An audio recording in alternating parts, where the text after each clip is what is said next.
നമ്മളിത്രയൊക്കെ configure ചെയ്ത് കഴിഞ്ഞു.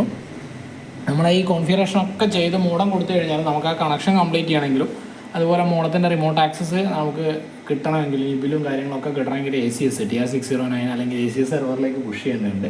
അപ്പോൾ അതിൻ്റെ കമൻറ്റ്സ് ഞാൻ പ്രിപ്പയർ ചെയ്ത് വെച്ച കമൻറ്റ്സ് നേരെ ഡിസ്ക്രിപ്ഷൻ ബോക്സിലിടും. അതിൽ നിങ്ങൾ ആകെ മാറ്റം വരുത്തുന്നത് നിങ്ങളെ കസ്റ്റമറുടെ ലാൻഡ് ലൈൻ നമ്പറും വീലാനും, വേറെ ഒന്നും മാറ്റേണ്ടതില്ല. ലാൻഡ് ലൈൻ നമ്പറിൽ 296 ആണോ 5 ആണോ 7 ആണോ ആ സീരീസും മാറ്റുക, ലാൻഡ് ലൈൻ നമ്പറും മാറ്റുക, വീലാനും മാറ്റുക. ഇത്രയും ചെയ്താൽ മതി. ചില മോഡത്തിൽ മാനേജ്മെൻറ്റിലാണ് ഉണ്ടാവുക. ഇതിലിപ്പോൾ ഉള്ളത് നമുക്ക് നോക്കാം, നെറ്റ്വർക്കിലാണുള്ളത്. അപ്പോൾ നെറ്റ്വർക്ക് നേരെ പോയിട്ട് TR609 എന്നുള്ളൊരു ഓപ്ഷൻ ഉണ്ട്, നേരെ അതെടുക്കുക. മറ്റത്തിൽ ചിലത് മാനേജ്മെൻറ്റിൽ റിമോട്ടിലൊക്കെയാണ് ഉള്ളത് കേട്ടോ. ഒന്നിൽ കയറി കഴിഞ്ഞാൽ വ്യത്യാസമുണ്ട് പഴയ പലതിലും. അപ്പോൾ ഇവിടെ നമ്മൾ സെർവർ URL എന്നുള്ളത് നേരെ എന്ത് ചെയ്യുക, നിലവിലുള്ള ലിങ്ക് ഏതാണോ അത് മൊത്തം റിമൂവ് ചെയ്യുക. പകരം ഒരു ലിങ്ക് ഇവിടെ കോപ്പി ചെയ്ത് വെച്ചിട്ടുണ്ട്. സെയിം ലിങ്ക് എടുക്കുക. ഈ HTTP എന്ന് പറഞ്ഞിട്ട് ലാസ്റ്റ് 7547 എന്ന് പറഞ്ഞിട്ട് ഒരു കമൻറ്റ് അതിലുണ്ടാവും. നേരെ ആ കമൻറ്റ് എന്ത് ചെയ്യുക, കൊണ്ടുവന്നിട്ട് ഇവിടെ പേസ്റ്റ് ചെയ്യുക. അടുത്ത യൂസർ നെയിമാണ്. യൂസർ നെയിം അതേപോലെ തന്നെ ഡിസ്ക്രിപ്ഷനിൽ പോവുക. യൂസർ നെയിം ACS എന്നേ ഉള്ളൂ. നേരെ ഡിസ്ക്രിപ്ഷനിൽ പോവുക. അല്ലെങ്കിൽ നിങ്ങൾക്ക് എന്ത് ചെയ്യുക, അടുത്ത് ടൈപ്പ് ചെയ്യുക. അതിൻ്റെ അതായത് ക്യാപിറ്റലാണോ സ്മോളാണോ അല്ലെങ്കിൽ ഈ കോളണ് കാര്യങ്ങൾ ഇതൊന്നും മാറിപ്പോരുത്. അതുകൊണ്ടാണ് കോപ്പി പേസ്റ്റ് ചെയ്തതെന്ന് പറഞ്ഞത്. പക്ഷേ സ്പേസ് വരാതെ നോക്കണേ ചെയ്യുന്ന സമയത്ത്. അത് കഴിഞ്ഞാൽ പിന്നെ നമുക്ക് മാറ്റാനുള്ളത് പാസ്വേഡാണ്. അതേപോലെ തന്നെ ഇവിടെ പോവുക. പാസ്വേഡ് എന്ന് പറഞ്ഞാൽ ACS@BSNL എന്നുള്ളതാണ് പാസ്വേഡ്.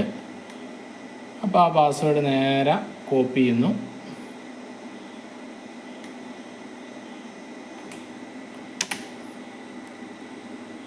കോപ്പി ചെയ്ത് കഴിഞ്ഞാൽ നമുക്ക് എന്ത് ചെയ്യാം, ഇവിടെ കൊണ്ടുവച്ചിട്ട് പേസ്റ്റ് ചെയ്യുക. ഇത്രയും പണിയെടുത്ത് കഴിഞ്ഞാൽ ഈ ഒരു സാധനം സെറ്റായി.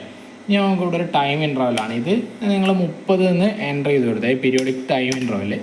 ഇവിടെ വന്ന് കിടക്കുന്ന പാസ്വേഡ് എന്തായാലും കുഴപ്പമില്ല, വേണമെങ്കിൽ നമുക്ക് എന്ത് വേണം എൻ്റർ ചെയ്യാം.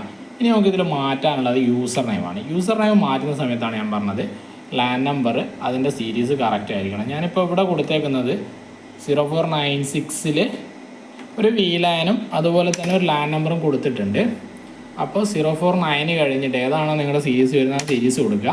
ലാൻഡ് നമ്പർ കറക്റ്റായിട്ട് എൻ്റർ ചെയ്യുക. VLAN ഞാൻ 4455 എന്ന് കൊടുത്ത് അതായിരിക്കുമല്ലോ VLAN. ആ VLAനും കറക്റ്റായിട്ട് കൊടുത്തിട്ട് എന്ത് ചെയ്തേക്കുക, സബ്മിറ്റ് ചെയ്തേക്കുക. ഇത്രയും ചെയ്തിട്ട് സബ്മിറ്റ് ആയി കഴിഞ്ഞാൽ ACSഉം സബ്മിറ്റ് ആയി. ACS കൂടെ കംപ്ലീറ്റ് ആയി കഴിഞ്ഞാൽ നമുക്ക് ആ കണക്ഷൻ ക്ലോസ് ചെയ്യാൻ പറ്റുന്ന കണ്ടീഷനിലാണ്. ഇത്രയും കാര്യങ്ങളാണ് മോഡത്തിൽ കോൺഫിഗറേഷൻ ചെയ്യുന്ന സമയത്ത് ശ്രദ്ധിക്കേണ്ടത്. വേറെ പല കാര്യങ്ങളുണ്ട്, പക്ഷേ ബേസിക്കായിട്ട് നമ്മൾ ഇത്രയും, അതായത് 3-4 വീഡിയോ ആയിട്ട് വന്നിട്ടുണ്ട്. ഇത്രയും കാര്യങ്ങൾ ചെയ്ത് കഴിഞ്ഞാൽ പ്രോപ്പറായിട്ട് വേറെ മിസ്റ്റേക്സ് ഒന്നും വരാതെ നമുക്ക് വോയിസും നെറ്റും സർവത്ര ഉൾപ്പെടെയുള്ള മൊത്തം കാര്യങ്ങളും നമുക്ക് ചെയ്യാൻ പറ്റും.